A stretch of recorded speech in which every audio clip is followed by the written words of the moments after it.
hollering to the tank commander, "Don't cross the bridge, don't cross the bridge, don't cross the bridge," because we knew that if we did, they would blow that up behind us, and then we'd be trapped too, because of the other vehicles that they had already destroyed in front of us.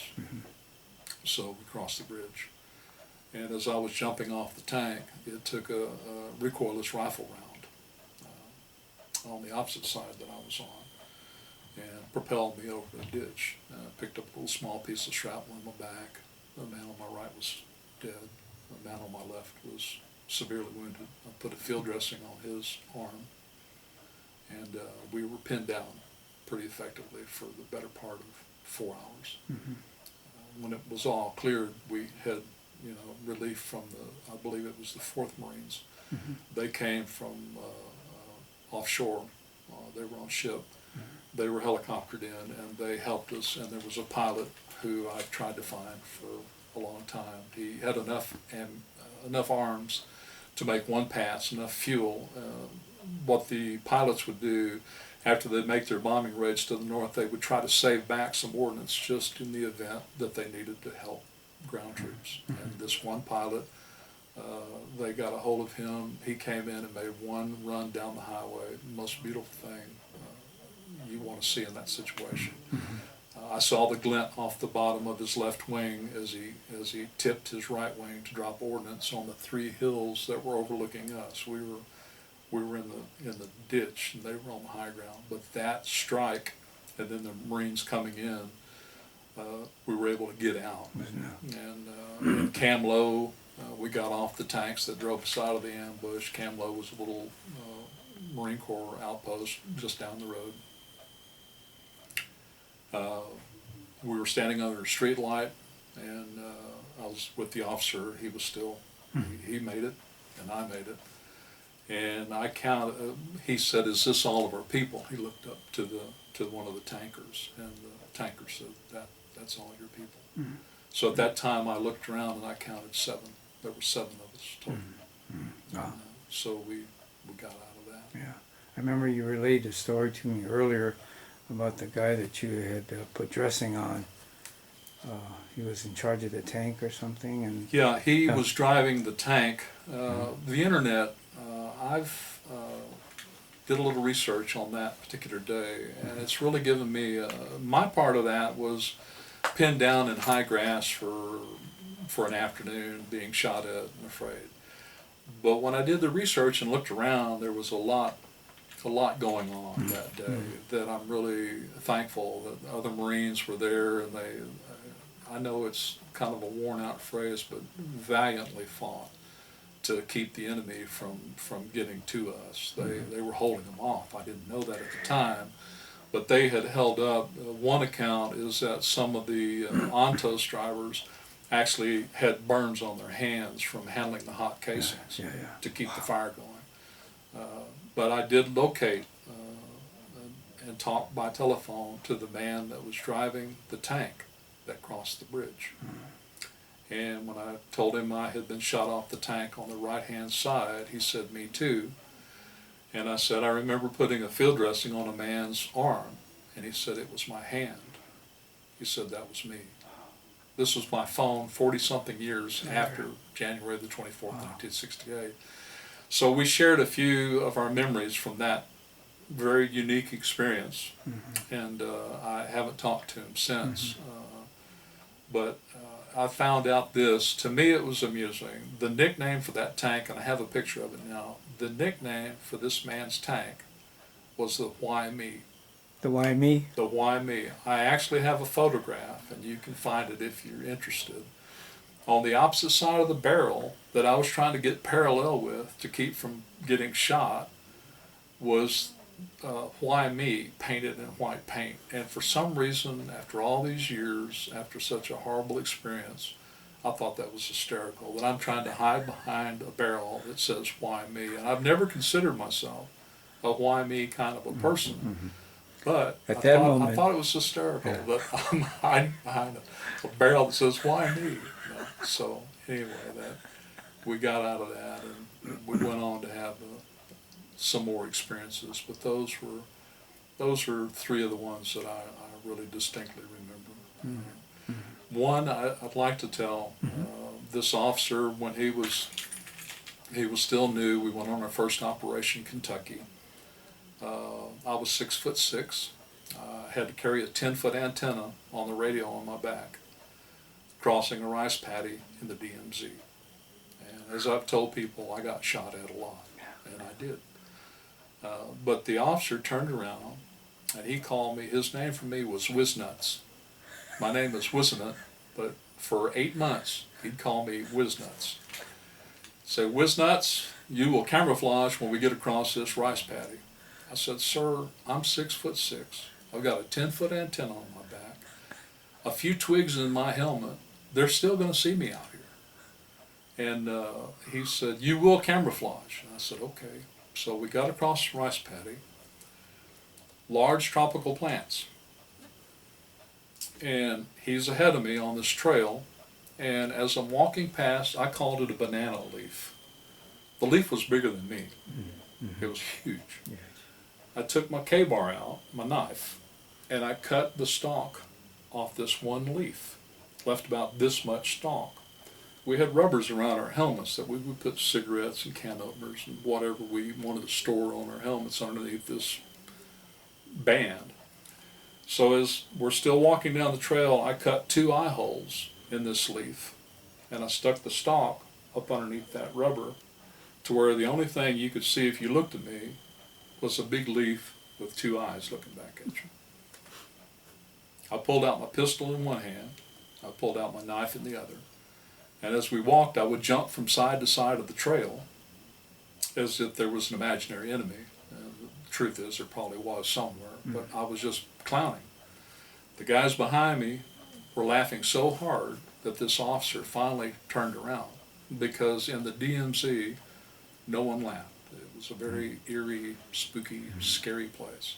So he turned around to see what the laughter was. Well, when he did, I had a knife in one hand, pistol in the other, and as soon as he turned around, it was dead on, eye-to-eye contact.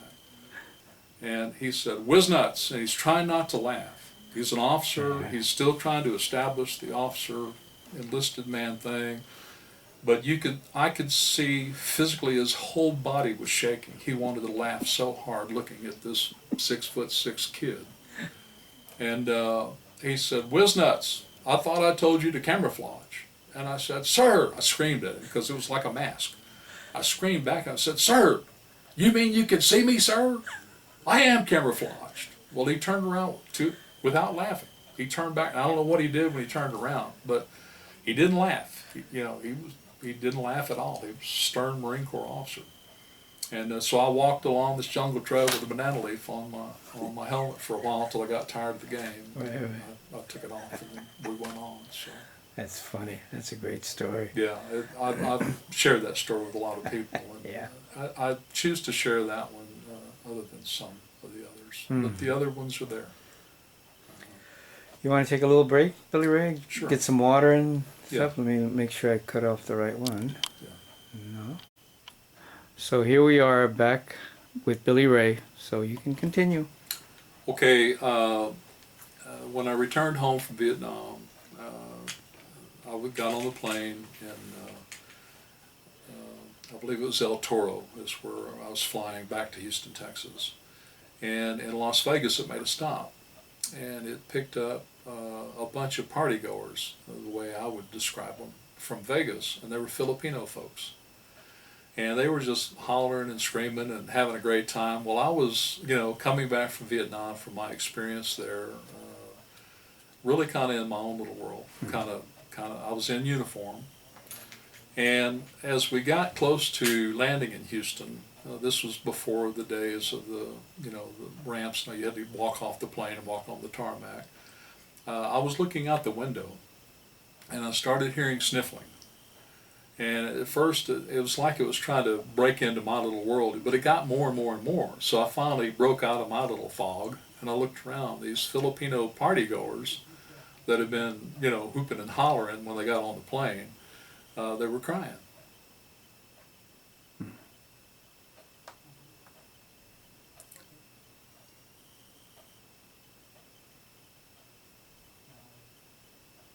Looking at me. So, emotional part. Okay. We got down on the tarmac, and my mother was there, my girlfriend was there, and I hugged them. These Filipino folks gathered around us in a circle and applauded. Didn't appreciate it then. Years later, after the stories, after the returning of Vietnam veteran stories, really, that's why it's emotional to me. These people realized I was coming back from Vietnam and applauded me.